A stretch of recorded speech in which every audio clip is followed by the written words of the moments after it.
mund të quhet i tillë me plot gojën, institucion. Në atë kuptim dhe me ato standarde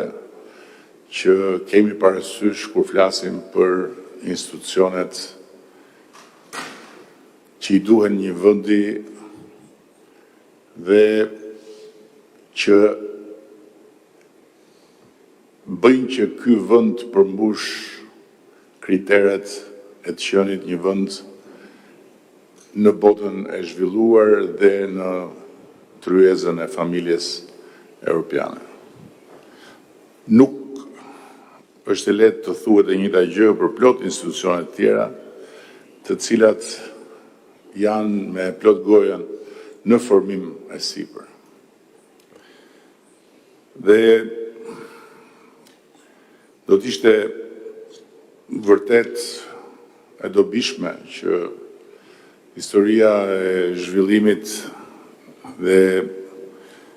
e përpjekjeve të Bankës së Shqipërisë për të formësuar dhe për të konsoliduar si institucion të merri përsipër dhe të shkruhej për t'ju dhënë të tjerëve një pasqyrë të gjithë rrugës se si u ngrit një institucion i tillë, i cili sot është faktikisht dhe praktikisht një institucion plotësisht integruar në botën ku jetojmë, dëshmi e thjesht e